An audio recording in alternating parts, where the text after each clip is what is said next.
Hi, I'm Dustin Abbott, and I'm here today to give you my review of the 4 Sigma lenses that are in the DN series. And if you missed already, I took a first look at the build and the design of these lenses and some initial observations, and you can find that in this video segment here. Today what I'm going to do is I'm going to talk to you a little bit more about these lenses, because for whatever reason they have been a little bit obscured in that perhaps the mirrorless market has been not as large, and they were released maybe before the craze really began on these lenses. But one of the great challenges when you go to a new mirrorless system, and Sony's is no different, is the kind of dearth of decent, wider aperture prime lenses. The kit lenses often tend to be quite slow in terms of their aperture, variable aperture zoom lenses, and that was true when I was shooting Canon lenses. And so as a result, you tend to look to third parties, and for whatever reason, third parties are those that provide a little bit more support for that. Now, there's one key area where I've become a fan of Sony's as compared to Canon, and as you know, I'm primarily a Canon shooter. But one thing that Canon does is it is very restrictive when it comes to third-party lenses and built-in profiles into the camera bodies themselves. And so if you are shooting with a non-Canon lens, you can forget there being a profile for it to correct for chromatic aberrations or distortion or, what they call peripheral illumination, what we typically refer to as vignette. But Sony, thankfully, is much more kind of open source when it comes to that. And so that means that there are stored profiles. It makes processing images easier. If you're shooting JPEGs, it means you can get in-camera correction. But it also tends to, the way that the Sony system works is that it stores profiles even into the raw files. And so it makes, I just find in the workflow in Lightroom, it makes it very easy to use.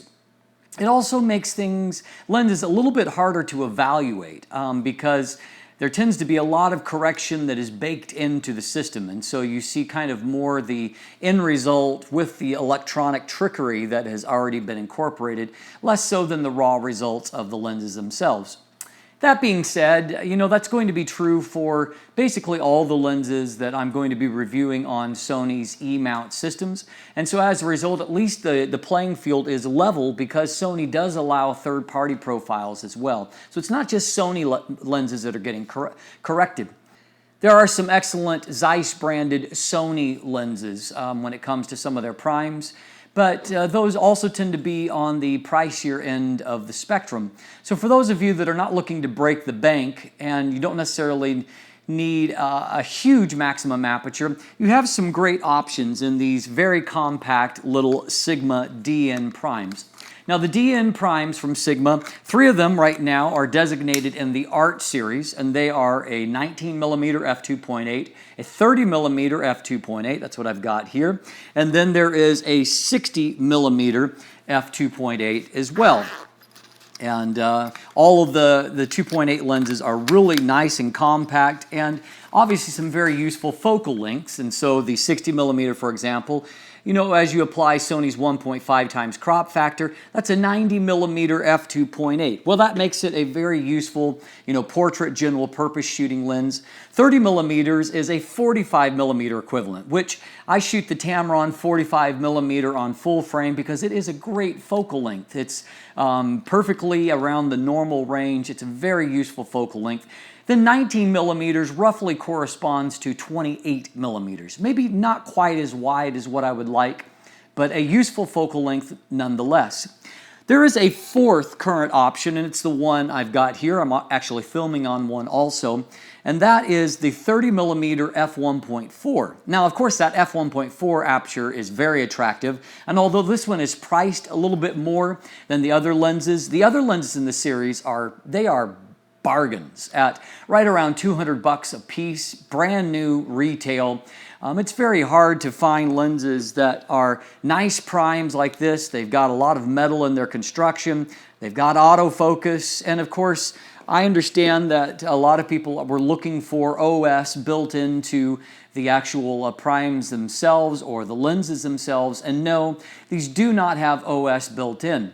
However, if you're shooting with one of Sony's most recent camera bodies, it means that that's really not really as much of an issue as it used to be, since Sony has added IBIS in-body image stabilization into the camera bodies themselves. And so fortunately, that's a little less of an issue than what it might have been. Truth be told, however, none of these focal lengths are so long that they're difficult to handhold. The hardest would be the 60mm, but thankfully I'm reviewing on a Sony a6500 that has Sony Steady Shot built right into it. And so as a result, I have found these, just that adds that extra bit of versatility, and it is one of the primary reasons of considering an upgrade to one of Sony's newer mirrorless bodies for that reason. But anyway, the 30mm f1.4, for whatever reason, although it is the most art-like of these series in terms of being most similar in design philosophy, look, maximum aperture to Sony's art series of lenses, it's actually a contemporary lens for whatever reason. And so that's a little conundrum that I haven't yet quite solved yet. But all of these have their own sets of versatilities. They all have some strengths and weaknesses. But one thing that is very consistent across the bunch is that the autofocus is about as silent as I have ever heard. And that makes these really attractive for those that are going to want to shoot video with them. Now, the one downside that I have found with video use is that they don't always do face tracking as well as some other lenses that I've used. And so that can be a little bit inconsistent. And the other thing when it comes to autofocus is that while all autofocus modes are available, I find that if you are shooting with some of them, particularly the wider angle ones, if you're shooting with them in APS-C or continue focus mode, they will tend to hunt a little bit, whereas surprisingly, if you're shooting in more of a single shot AF type mode, they lock on extremely quickly without any kind of hesitation.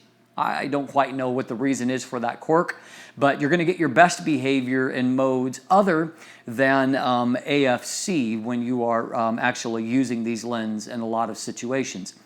But I've actually been very pleasantly surprised with a lot of the optical characteristics of these lenses. Some of you have noted and commented on some of my recent videos on how sharp and crisp they look. And they certainly work very well with 4K modes on a body like the Sony a6500. I tend to shoot them wide open for these videos, and so the smaller ones I'm shooting at f2.8, and they provide a nice separation, that shallow depth of field that I'm looking for, but really great color and contrast. And a lot of times, truth be told, I'm taking the footage right out of the camera and I'm doing some editing, but not color grading, and I am just submitting that because they're producing just great looking results. And so I'm really pleased with that. And of course, as I've said, there's some digital trickery at work, but bottom line is that I'm getting really nice optical results out of these lenses. They're nice and sharp. Distortion is good on most all of them. Actually, the most distortion that I have noted is from the 30mm f1.4, which does have a little bit more distortion than the others do. And of course, most of that is corrected in camera, but in certain situations, there's a little bit of curvature that's actually escaped from the profile, which tells me that it is actually fairly extreme. Again, because of corrections taking place, I'm not noting vignette as being an issue with any of these lenses, but I'm also not noting really issues with chromatic aberration. Flare resistance seems to be pretty decent on them. And so all in all, these are surprisingly good optical lenses for the price that they come at. And as I've noted, this one is a little bit more expensive, but it's still really not all that expensive at around $339 for an f1.4 prime, particularly one with as good of optics as this. And take a look at some of the kind of bokeh quality if you get close to things, or reasonably close. It really produces some nice looking images. And so I'm really quite pleased with its performance there. The 60mm is a nice portrait lens if you're looking for something to do quick portraits with. I also find that all of them work quite well. One of the things that I like about the a6500 is it does have the ability that when you hold the camera up to shoot, you can use your thumb on the touch screen to shift out of whatever focus mode you happen to be in and actually move a focus point around, and you can tag that over an eye or a place that you want to pull focus on. And these lenses all work quite well with that. No hesitation when it comes to that. And so all in all, I think that Sigma has done a great job in providing some affordable options for those that are looking for some prime lenses that provide better optics, maybe better light gathering potential than some of your slower kit type zoom lenses. And so I think that they are well worth consideration, particularly if, as I've mentioned, if you have one of Sony's newer bodies that already has the steady shot optical stabilization built into the body itself. And that kind of renders the lack of OS in these lenses, a moot point at that. And so all in all, I think that you will find them well worth your consideration, particularly at the price point that they're at. If you'll take a look in my description down below, you can find an image gallery there and from each one of these lenses, and so you can maybe get a sense of what they're capable of. I try to submit a lot of images there that really have little to no post-processing, and so you can really get a sense of what kind of images these actually produce on an A6500 body. And of course, if you haven't already, you can follow me on social media. You can become one of my patrons at my Patreon account. And if you haven't already, please click that subscribe button. Thanks for watching. Have a great day.